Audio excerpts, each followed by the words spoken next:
আজকে যদি সারা রাত্র একটা গান শুনেও কিছু না নিয়ে যেতে পারেন, আমার মনে হয় আপনার গান শুনে মন তোর সময়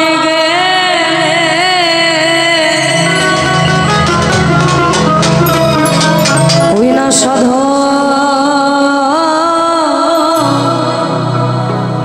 হবে না।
আপনাকে যদি আপেল কমলা এগুলো এনে দেয় আপনি খেতে পারবেন, কিন্তু আপনার যৌবনে যেটা দরকার ছিল সেই পুষ্টিগুণ কিন্তু আপনি আর পাবেন না, কারণ আপনার 3 কাল গিয়ে 1 কালেই ঠেকছে।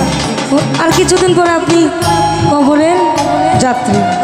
হ্যাঁ, এখন এই সময় আমি যতই আপনাকে দুধ কলা দেই না কেন, হাড় হয়তো হই, হাড় কি আর মজবুত হবে গো? তুমি অসময়ে কৃষি করে মিছামিছি কেঁদে গাছ যদিও ওই নবীদের জলে তাতে ফল তো ধরে না, তাতে ধরে না, সময় গেলে সাধো হবে না, সময় গেলে সাধো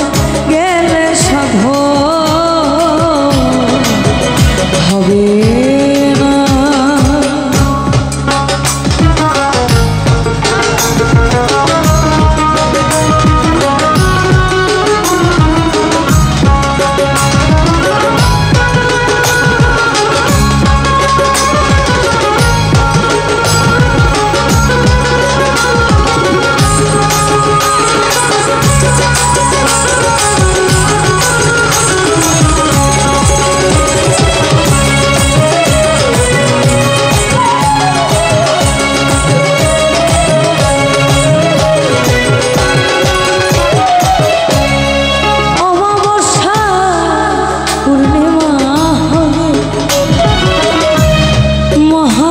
সে দিনে আমি 5 ওয়াক্ত নামাজ পড়ি, আমরা সবাই 5 ওয়াক্ত নামাজ পড়ি, কিন্তু যেদিন থেকে আমরা লা ইলাহা ইল্লাল্লাহ মুহাম্মাদুর রাসূলুল্লাহ, আল্লাহ এক এবং অদ্বিতীয়, তার কোনো শরীক নাই, এবং হযরত মুহাম্মদ সাল্লাল্লাহু আলাইহি ওয়াসাল্লাম তার প্রেরিত রাসূল ও বান্দা, এই কথাটা আমরা বলেছি, আমরা সেদিন থেকে দাইমি সালাতে নিবদ্ধ। কারণ আমার কলব এবং রূহ সবসময় আল্লাহ আল্লাহ বলছে। আমার এই আল্লাহকে পাওয়ার মূল জারিয়া হচ্ছে আমার রাসূল, আমার রাসূলকে পাওয়ার মূল জারিয়া হচ্ছে আমার মুর্শিদ। কারণ আপনি মুর্শিদের ফায়েজি আলো এবং তাহাজ্জুদ যদি আপনি না পান, আপনি রাসূলকে পাবেন না, আপনার জনম বৃথা। তার মানে আপনি যখন আপনার মুর্শিদকে, আপনার কেবলাকে আপনার চোখের সামনে দেখবেন, আপনার চাঁদ ওখানে। ও মা বর্ষা